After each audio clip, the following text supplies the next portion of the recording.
Hi everyone, welcome back. We've got a brand new story to share with you. So let's begin. My name is Richard. I am 34 years old. And until last year, I thought I could trust the woman I married. Vera and I had 4 years of marriage behind us when everything fell apart. I've been working at a manufacturing company for 6 years now. It's steady work that brings in a considerable amount of money a year. It was enough to cover the basics. Vera and I met through friends back when we were both getting close to 30, dated for a couple of years, then got married with plans to build the usual suburban family. The fertility problems weren't something we'd expected. When you're young and planning your future together, you think kids will just happen naturally when you're ready. We started trying seriously about 18 months into our marriage. And when nothing happened after a year, we began what would become a long and expensive trip through the medical system. We tried everything. A doctor at the regional fertility clinic ran every test you could think of on both of us. Blood work, hormone levels, sperm counts, ultrasounds, procedures with names I couldn't say. The tests showed that everything looked normal for both of us, which was somehow more frustrating than if there had been a clear problem to fix. At least then we'd know what we were dealing with. The fertility treatments were hard on us, both emotionally and financially. Insurance covered some of it, but not the expensive stuff. We spent thousands of dollars we didn't really have on procedures that worked maybe 30% of the time. Vera would get her hopes up every month, take the pregnancy test, and we'd both act like it didn't crush us when it came back negative. One time that she actually got pregnant, we were full of joy, but she ended up miscarrying by the 4th month. This happened again, and even up till now, I lack words to describe the pain we felt. After 3 years of this, we were both worn out.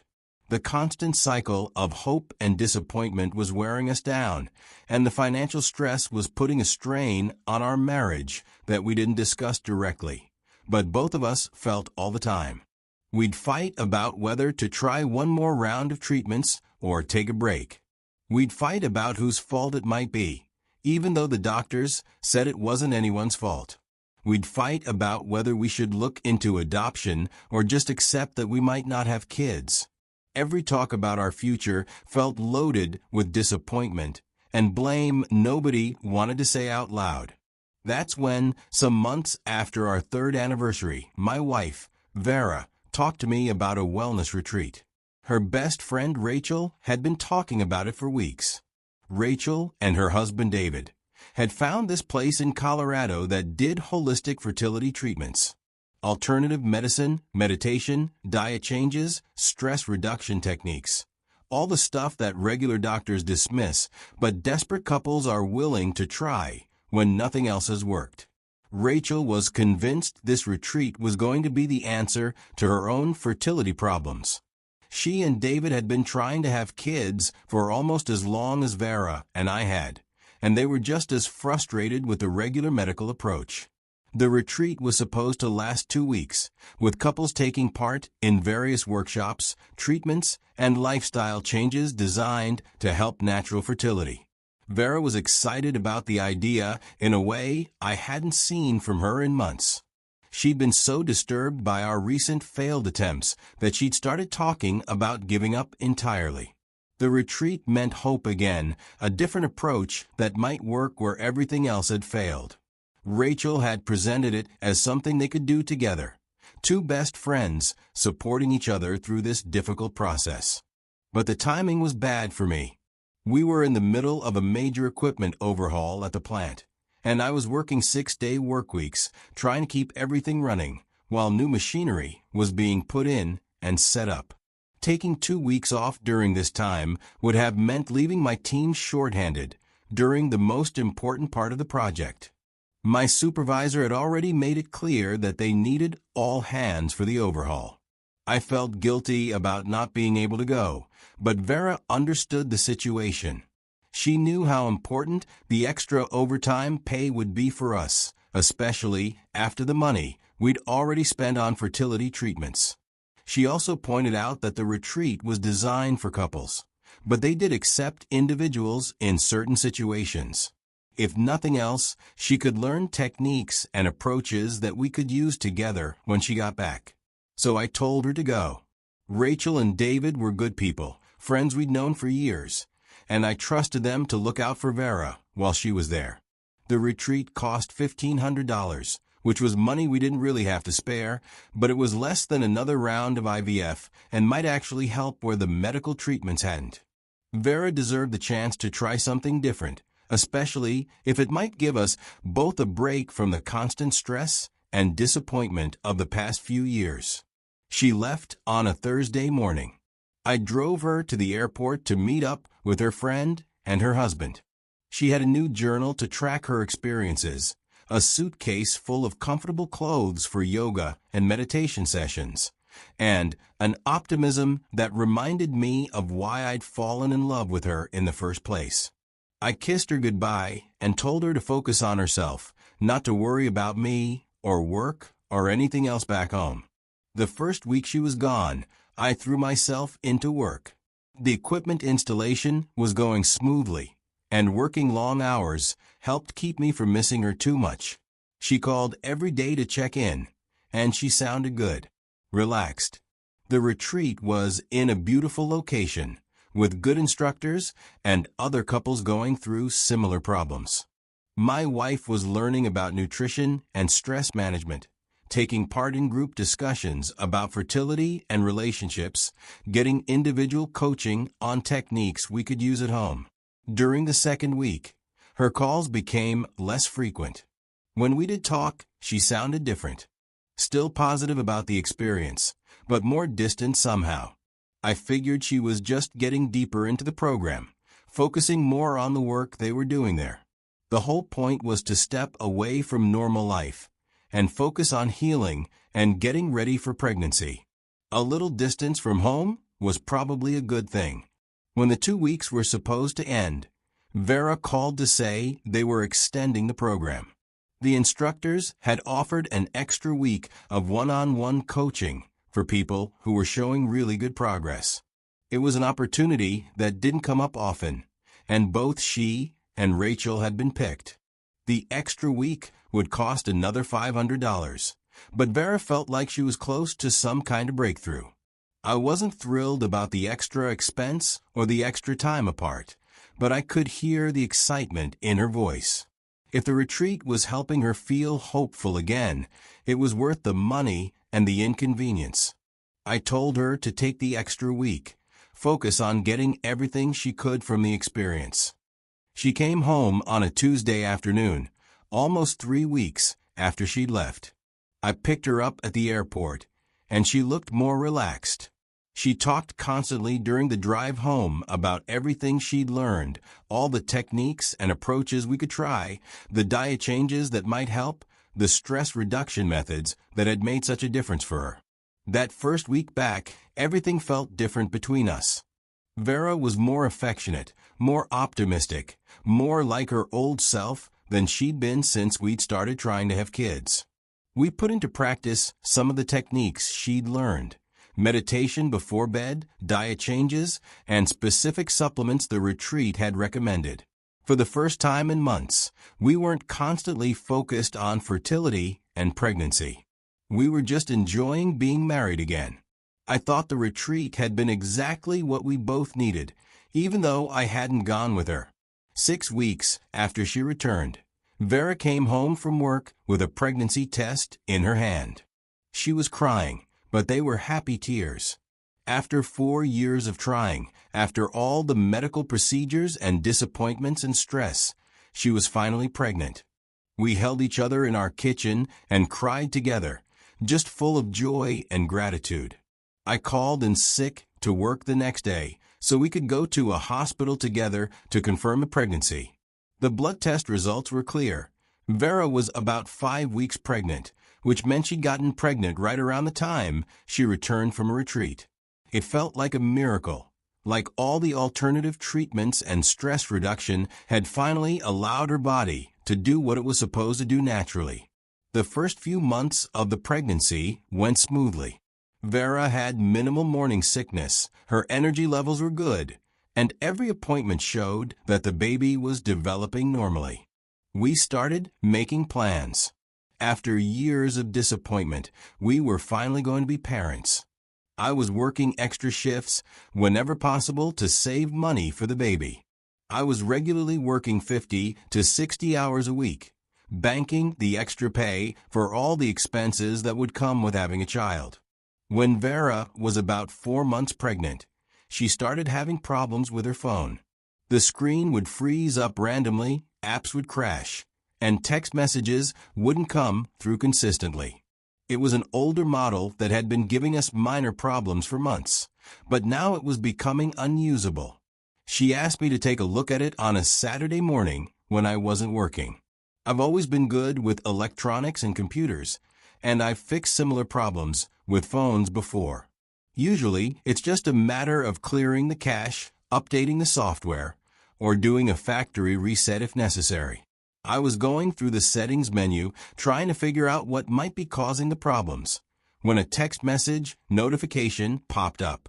We'd never had any privacy issues in our marriage. I tapped on the message notification to clear it from the screen so I could continue working on the settings. The message was from a contact labeled Simply D with a phone number I didn't recognize. The preview showed just the beginning of the text. "Please don't do this to me." I stared at the screen for a minute, trying to process what I was seeing. The message didn't make sense in any context I could think of related to Vera's work or family, or any situation she might be involved in. I opened the message thread to see what the conversation was about. What I found made my stomach drop.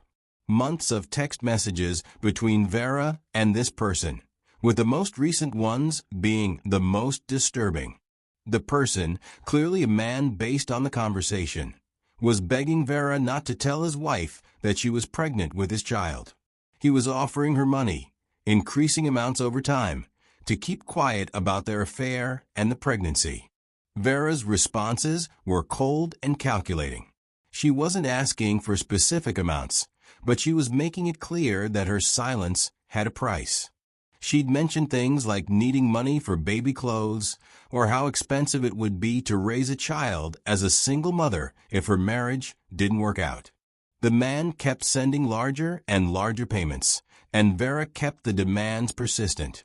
I scrolled through older messages, trying to understand when this had started and how long it had been going on. The conversation went back to right after Vera had returned from a retreat. The early messages were more romantic, talking about how much they'd enjoyed their time together, how difficult it was to be apart, and how they wished they could be open about their relationship. As the messages got more recent, the tone changed completely. When Vera found out she was pregnant, the man was initially excited, then panicked when he realized what it meant. Vera had apparently told him that she was going to pass the baby off as mine, but that she expected money support from him throughout the pregnancy and beyond. The man's contact information was just a phone number, but something about the area code seemed familiar. I did a reverse lookup online and found that it was registered to Rachel's husband, Vera's best friend's husband, the man who had gone with them to the wellness retreat. What hit me most was realizing this while I sat there reading months of messages that showed an affair, a pregnancy, and ongoing blackmail. For years of trying to have kids with someone who would get pregnant by another man and try to pass that child off as mine. The pregnancy we'd celebrated and the future I'd been planning weren't real. When Vera came to the living room that afternoon, I was still sitting on the couch with her phone in my hands. She knew immediately that something was wrong. She asked what had happened, whether I'd been able to fix the phone problem, and her voice had a nervous edge that I'd never heard before. I held up the phone and asked her who David was. The color drained from her face, but she tried to keep her composure. She said David was Rachel's husband. Of course, I knew that, but why was I asking such a strange question? I told her I'd seen the text messages, all of them, and I knew what had really happened during the retreat. She tried to gaslight me.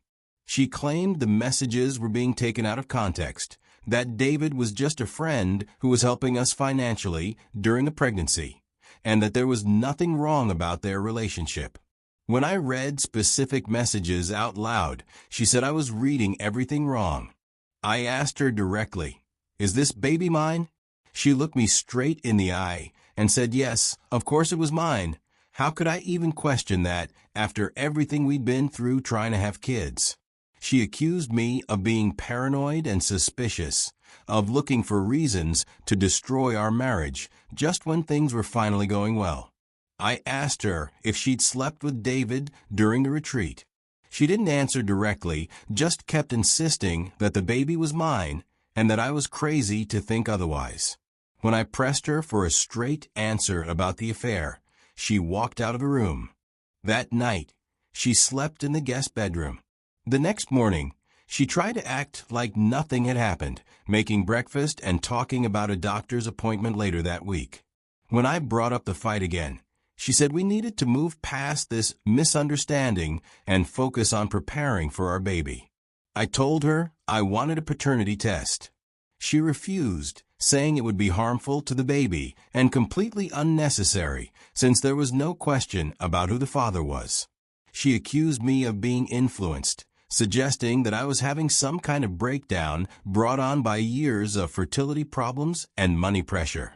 When I told her I was thinking about ending the marriage, her entire attitude changed. The confident denials turned to desperate begging. She grabbed my arm and begged me not to leave her, especially now that she was pregnant. She promised to cut off all contact with David, to change her phone number, to do whatever I needed to rebuild trust between us. But when I asked her again whether she'd had an affair, she still wouldn't give me a straight answer. She'd admit that maybe she'd gotten too close to David during the retreat, that maybe some of their conversations had been wrong, but she insisted that nothing physical had happened and that the baby was definitely mine. I couldn't live with the uncertainty and the lies. 2 weeks later, I filed for divorce. I found a lawyer who handled family law and explained the situation. He said paternity fraud cases were more common than people realized, and that I had strong grounds for divorce based on adultery if I could prove the affair. When Vera was served with the divorce papers, she hired her own lawyer and completely changed her strategy. In her response to my filing, she claimed that I was abandoning her and our unborn child, that I was using false claims about infidelity to avoid my responsibilities as a father and husband. Her lawyer painted me as a man who'd been unable to handle the stress of fertility treatments and was now looking for an excuse to escape from my obligations. The legal stuff dragged on for months. Vera fought every aspect of the divorce, especially my request for a paternity test. Her lawyer argued that requesting genetic testing showed that I was unfit to be a father, that I was putting my own paranoid suspicions ahead of the well-being of an innocent child. The judge initially seemed sympathetic to Vera's position.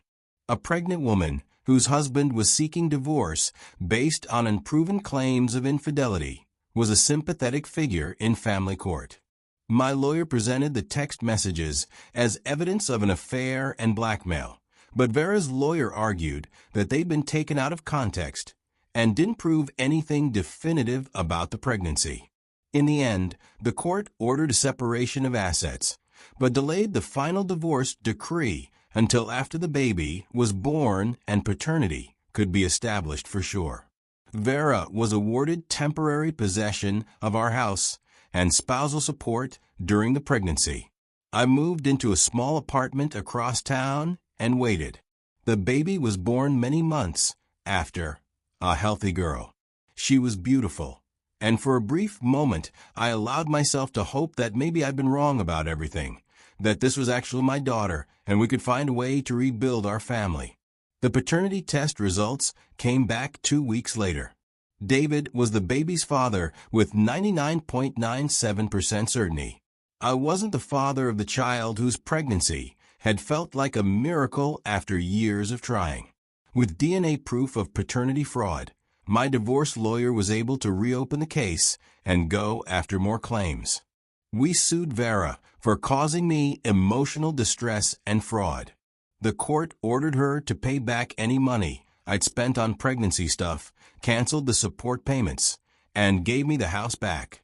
Vera's lawyer tried to argue that the affair had been a mistake, that she'd really believed the baby might be mine, that she'd acted out of panic rather than on purpose. The judge wasn't completely sympathetic to Vera's explanations. Paternity fraud is taken seriously in family court, especially when it's combined with evidence of ongoing lies and money demands. Vera was ordered to leave our house within 30 days and to stop any contact with David on attempts to get money from him for the child. I never found out exactly what happened between Vera and Rachel after the truth came out. But I felt like Rachel deserved to know what her husband had done, especially since she'd probably been wondering why their own fertility treatments hadn't worked, while Vera had gotten pregnant immediately after the retreat. I called Rachel about a month after the baby was born. She was polite but cold, and it was clear she already knew most of what I was going to tell her. She said she and David were getting divorced, that she'd found out about the affair on her own when David had confessed everything after the paternity test results became public. She thanked me for calling, but made it clear she didn't want to stay friends given the circumstances. What I discovered is that 4 years of marriage doesn't guarantee you actually know your spouse. Vera wasn't just unfaithful. She was calculating and manipulative in ways I'd never imagined. She'd planned the affair, set up the lies, and was prepared to let me raise another man's child while blackmailing the real father for money. The woman I'd married and tried to start a family with was capable of a level of betrayal that still surprises me when I think about it. Looking back now, I realize that sometimes what feels like the worst betrayal actually saves you from something far worse. Those fertility issues that caused us so much pain for 4 years, they prevented me from having kids with someone whose character I'd misjudged. If we'd gotten pregnant naturally early in our marriage, I might have spent decades with Vera, never knowing she was capable of this level of calculated deception. The retreat that seemed like such a hopeful solution turned out to expose exactly who she was. Sometimes life protects you in ways you don't recognize until much later. I don't know what happened to Vera after she moved out. I heard through mutual friends that she'd moved back in with her parents and was raising the baby as a single mother. David apparently wasn't providing any money support for the child, and Rachel had gotten most of their assets in their divorce settlement.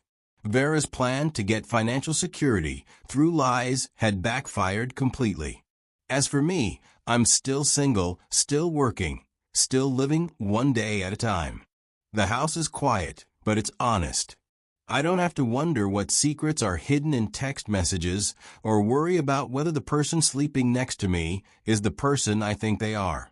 Loneliness is difficult, but it's better than living with someone you can't trust. Sometimes the truth costs everything you thought you wanted, but it's still worth more than a life built on lies. Thanks for watching.